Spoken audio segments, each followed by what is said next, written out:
नमस्कार दोस्तों। अगर आप ट्रेडिंग की दुनिया में नए हैं या आप एक एक्सपीरियंस ट्रेडर हैं तो आप सही जगह आए हैं। हमारे चैनल पर हम अक्सर ट्रेडिंग से जुड़ी बुक समरीज लेकर आते हैं ताकि आप मार्केट की गहरी समझ हासिल कर सके। इसलिए अगर आप ऐसी और बुक समरीज सुनना चाहते हैं तो हमारे चैनल को सब्सक्राइब करें और बेल आइकन दबाएं ताकि जैसे ही हम नई बुक अपलोड करें वो सबसे पहले आपको मिले।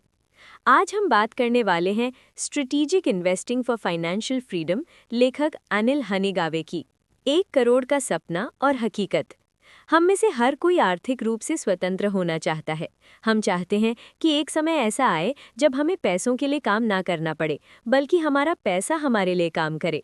लेकिन जब बात शेयर बाजार की आती है तो अधिकतर लोग डर जाते हैं या फिर गलत सलाह का शिकार होकर अपना पैसा खो देते हैं। आज हम अनिल हनेगावे की अद्भुत पुस्तक strategic investing for financial freedom का सारांश समझेंगे। इस किताब में लेखक ने एक करोड़ का स्टॉक मार्केट फॉर्मूला साझा किया है। ये कोई रातों रात अमीर बनने की स्कीम नहीं है, बल्कि एक वैज्ञानिक और रणनीतिक तरीका है अपनी संपत्ति को धीरे धीरे लेकिन निश्चित रूप से बढ़ाने का। चलिए इस वित्तीय आज़ादी के सफर पर चलते हैं। अध्याय 1, निवेश की मानसिकता, द इन्वेस्टर्स माइंडसेट। अनिल हनेगावे सबसे पहले हमारे दिमाग पर काम करते हैं। वो कहते हैं कि स्टॉक मार्केट में पैसा तकनीक से ज्यादा स्वभाव यानी टेम्परामेंट से बनता है। इन्वेस्टर बनाम स्पेक्युलेटर, एक सट्टेबाज आज खरीदकर कल बेचने की सोचता है, जबकि एक रणनीतिक निवेशक अगले 10 साल की सोचता है। कंपाउंडिंग की शक्ति, लेखक बताते हैं कि दुनिया का 8वां अजूबा कंपाउंडिंग तभी काम करता है जब आप बाजार में टिके रहते हैं। छोटे निवेश को समय देना ही 1 करोड़ तक पहुंचने की पहली सीढ़ी है। अध्याय 2, सही कंपनी का चुनाव कैसे करें, फंडामेंटल एनालिसिस। लेखक ने जटिल वित्तीय शब्दों को बहुत सरल बना दिया है। उनके अनुसार आपको ऐसी कंपनियों में निवेश करना चाहिए जिन्हें आप समझते हैं। व्यवसाय की समझ, अगर आपको समझ नहीं आ रहा कि कंपनी पैसा कैसे कमाती है तो उसमें निवेश ना करें।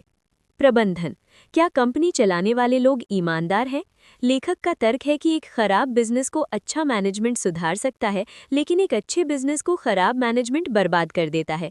अध्याय 3, 1 करोड़ का फॉर्मूला, द 1 करोड़ फॉर्मूला। ये इस किताब का सबसे महत्वपूर्ण हिस्सा है। लेखक एक स्पष्ट रोड मैप देते हैं।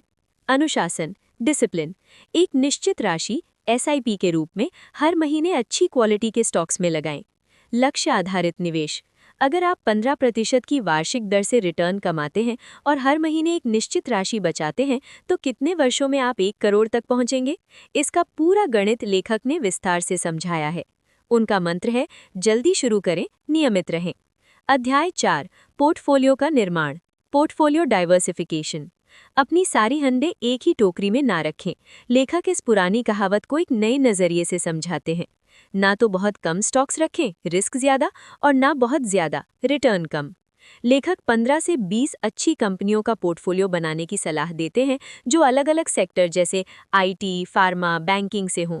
इससे अगर एक सेक्टर खराब प्रदर्शन करे तो दूसरा उसे संभाल ले।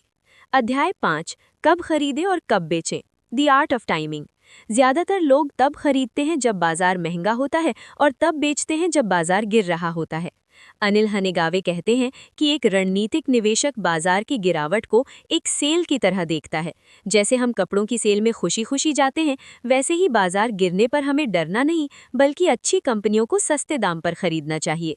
अध्याय 6, भावनाओं पर नियंत्रण, इमोशनल कंट्रोल। बाजार में दो दुश्मन हैं, डर और लालच। जब पोर्टफोलियो लाल में दिखता है तो हमारा दिमाग कहता है सब बेचकर भाग जाओ। जब बाजार हर दिन ऊपर जा रहा होता है तो लालच कहता है लोन लेकर और पैसा लगा दो। लेखक का तर्क है कि जो अपनी भावनाओं को नियंत्रित कर लेता है वो आधी जंग जीत चुका होता है। अध्याय 7, लाभांश की शक्ति, द पावर ऑफ डिविडेंड्स। लेखक लाभांश यानी डिविडेंड पर बहुत जोर देते हैं। वो कहते हैं कि अच्छी कंपनियां न केवल आपके इन्वेस्टमेंट की वैल्यू बढ़ाती हैं, बल्कि समय समय पर आपको नकद पैसा भी देती हैं। ये आपकी पैसिव इनकम का एक बड़ा जरिया बन सकता है। कई निवेशक तो सिर्फ डिविडेंड से ही अपना घर चला रहे हैं। अध्याय 8, आम गलतियां जिनसे बचना है। अनिल जी कुछ सामान्य गलतियों को सूचीबद्ध करते हैं। टिप्स पर काम करना, दूसरों की सलाह पर निवेश करना अंधेरे में तीर चलाने जैसा है। जल्दी हार मान लेना, शेयर बाजार में धैर्य की परीक्षा होती है। पेनी स्टॉक्स का लालच, 1-2 रुपए वाले शेयर्स अक्सर आपको कंगाल बना देते हैं। अध्याय 9, निरंतर सीखना, कंटिन्यूअस लर्निंग। बाजार बदलता रहता है। आज जो कंपनी बड़ी है, जरूरी नहीं कि वो 20 साल बाद भी रहे। इसलिए लेखक सलाह देते हैं कि अपने निवेशों की समय समय पर समीक्षा करें और बाजार के बारे में सीखते रहें। किताबें पढ़ना और कंपनियों की एनुअल रिपोर्ट्स देखना एक अच्छे निवेशक की पहचान है। अध्याय 10, निष्कर्ष, आज़ादी का रास्ता। तो दोस्तों, strategic investing for financial freedom हमें ये सिखाती है कि अमीर बनना कोई चमत्कार नहीं, बल्कि एक सोची समझी प्रक्रिया है। अनिल हनेगावे का 1 करोड़ का फॉर्मूला केवल पैसों के बारे में नहीं है, बल्कि उस शांति और सुरक्षा के बारे में है जो वित्तीय आज़ादी से मिलती है। याद रखिए, सबसे अच्छा समय निवेश करने का कल था और दूसरा सबसे अच्छा समय आज है। छोटे कदमों से शुरुआत करें और भविष्य में आप खुद को धन्यवाद देंगे। ये समरी पसंद आई तो लाइक करो, शेयर करो, चैनल को सब्सक्राइब कर लो। धन्यवाद।